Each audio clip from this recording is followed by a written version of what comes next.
Hello everyone, as you can see from the sign, today we're at the Tolkien Track. Basically it's a 3 kilometre sort of network of tracks around the Styx Valley with a little waterfall there called Tolkien Falls. So of course we're here to see the waterfall mostly, but also to see all the old growth trees. There's a little map I have which has like all these kind of particular features marked out, but yeah, there's meant to be some really big trees. I don't really know much about this place to be honest, except for the fact there's a waterfall, which is why I decided to come here. But yeah, we head down this little dirt track. It's not really a proper made trail, like Parks and Wildlife don't maintain it or anything. It's really promoted by the Wilderness Society.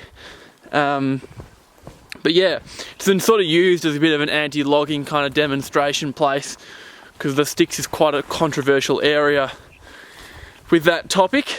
But yeah, we'll have a look around, see the big trees and the waterfall, and I'll see you a bit further along. Right, so we're at a bit of a junction. Pretty sure it's just a short side trail to what would have once been an enormous tree, but is slightly fallen off at the top. But we're going to check that anyway.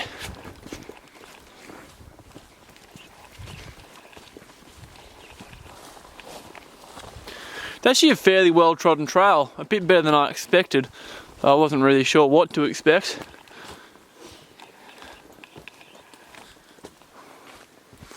Oh, it's a long way up.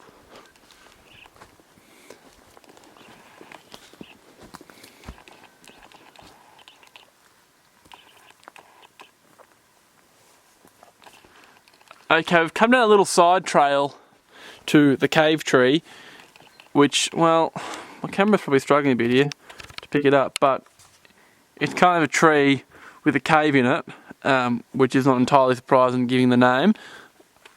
And that's looking up, but it's a pretty big tree. Way up there. And the track keeps going that way. I think it might head to another entrance from the road. It's really a whole maze here, and the map I have seems kind of to be not that accurate, unless I'm really reading it wrong. But it's a cool spot anyway. So it's a real kind of maze, because it looks like there are a lot of other tracks that sort of led off at different stages, but the trick really is just to follow the well-trodden route, because it's actually quite well-trodden, and there are a lot of those cute little green signs. The little brochure I have says we're basically at the Fanghorn tree, which I feel like might be that really cool bendy one just in there. There's also meant to be another track that goes off this way according to the map, which I can kind of see some little pink tapes, and that links up to some other track or something, but I think we're just going to follow the well-trodden route and sort of see where that takes us.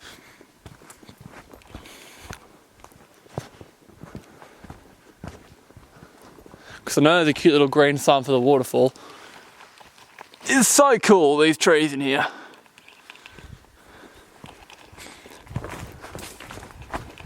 And that is an enormous tree right there.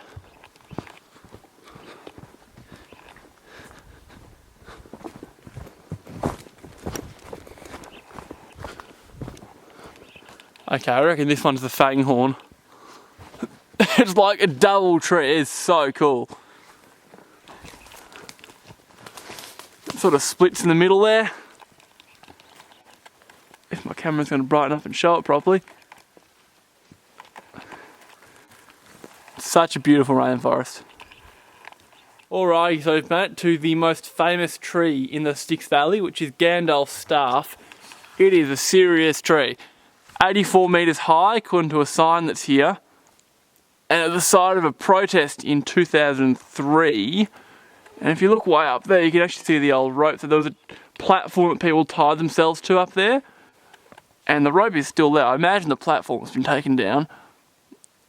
But it's pretty cool. And there's cool little knobby bits. Little tree hug sign. And a really cool old Gandalf staff sign. Information. Newer sign. But yeah. Awesome spot. And you can see there's really nice views into the valley too, where the Styx River is letting off some nice mist.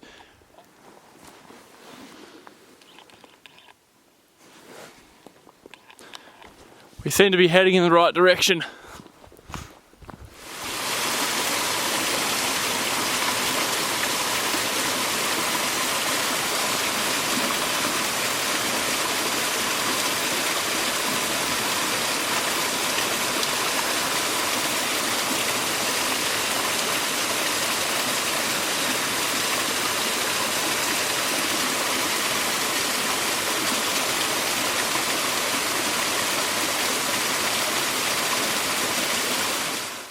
Okay, so we've just come back past the little turn off the cave tree. Just really, when you're here, make sure that you don't get sucked in, because it looks like a track goes off there, but it sort of hits that log and doesn't really go anywhere. So the Tolkien track does go in that way. There is no track that way, despite how it looks. It's kind of an interesting walk, this, because despite what I said earlier about it being a network of tracks, it seems that there's sort of been one established route that everyone has walked. So it's really just an out and back walk to the waterfall via all these big trees. Because it seems there are definitely a few other old tracks, but they've mostly sort of fallen into disrepair, except for that little one that goes down there towards that big tree. It's definitely a worthwhile walk. We spent a couple hours here, even though probably only walked 3 Ks tops. But yeah, the waterfall's small but really pretty. Some of those big trees are really epic. And yeah, it's not too hard of a walk to find or anything. The turn off to Waterfall Creek Road was unsigned, so you will need a GPS, but it's really impossible to miss the big car park when you get here. And the track that you want to be on is all well trodden. So if you find yourself on a non-well trodden track, you've gone off the wrong way on one of the old trails that don't really lead anywhere. But yeah, that'll be it for this video. Thanks for watching, and I will see you next time.